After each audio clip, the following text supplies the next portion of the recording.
Okay, so update on Project ZJ. Took it out as it was after I actually moved the track bar back to where the original position was just because it was stupid. I didn't really see any benefit to moving it, and it just made the whole steering geometry just weird.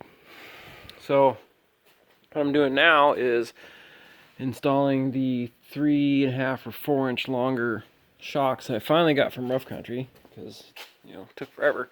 So what I was trying to do here is get a shot of this. So this side still has the bone stock shocks on it, and that's about as much travel as you get out of it. And the wheels turn a little bit to the right now. I don't know if I'm gonna be able to get this, but yeah, it's dumb. That's basically level.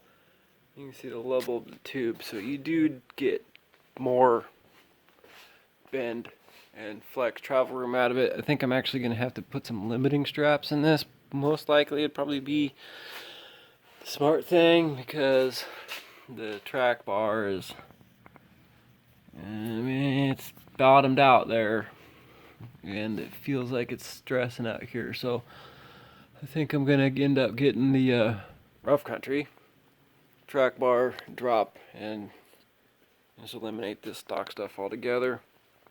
So let's take a look at the back here. Issue number one was I had a major problem with tire stuff on both sides.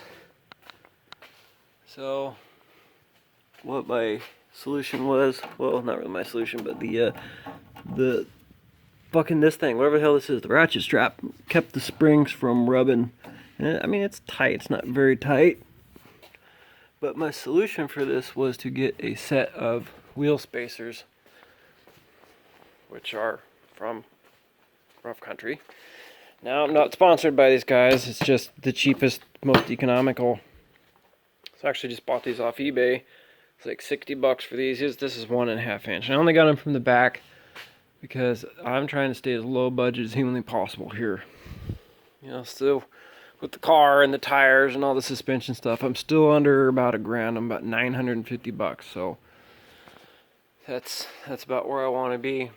Now, I didn't have any touching here, which, dude, that is close.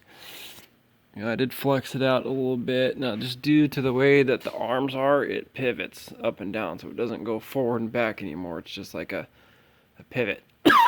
So, shocks did good. Ratchet strap stayed on. Had good flexy, good bendy. It was actually kind of a learning experience for me. Some of you guys will probably laugh, but for me it was kind of a big deal because I'm used to driving big old Mopars. So, going from driving the old 87 Ram Charger to this, I was looking at some obstacles like, there's no way I can drive over that. But turns out now I can. So, the Death Wobble saga continues. So I just put the factory, replacement because that's what I had.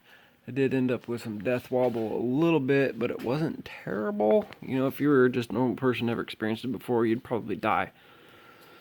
But since I was kind of expecting it, I knew what to do. So I think what I'm going to do is use the other factory one that I have and just kind of, figure out a way to attach it. I've seen some pictures on the interwebs where they had one that clamped on here and then it clamped onto the track bar, so it kind of stabilizes this side and this side separately. So I might try and make something that'll fit there. We'll see.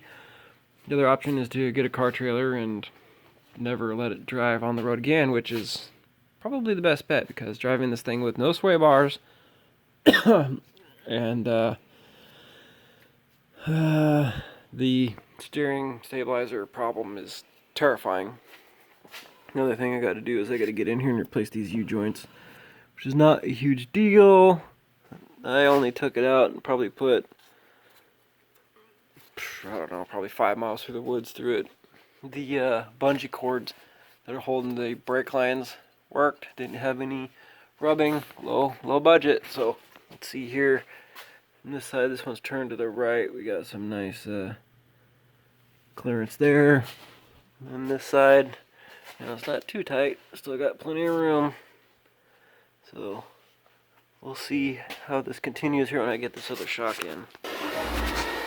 Alright, so we got one side done, putting the spacers on, and you know, I knew all those Honda Pilot seatbelt stitching recalls from like 10 years ago would come in eventually handy, because I used some Honda Lock, which is equally as good as Honda Bond for all you Honda guys. HT, oh, high temp, Honda Bond, Honda Lock, whatever. Okay, so took my wire wheel on my drill and just kind of clean this up, and I'm going to soak the fuck out of these Loctite and then zip it down, and then we'll come back in a minute. Boom, magic. Okay, so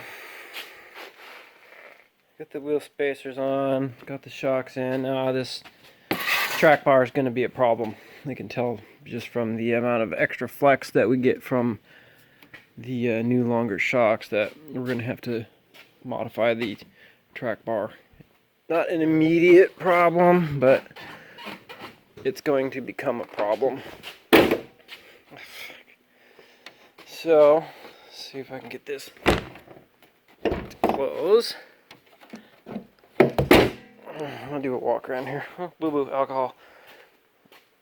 So, yeah, that's how it sits now.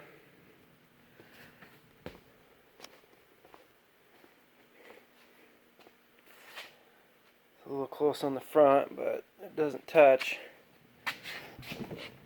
I mean, it definitely pokes out a little bit, but I don't think that's going to be a huge issue. So that's how it sits. Give her a drive and see. Well, till next time, it's starting to rain.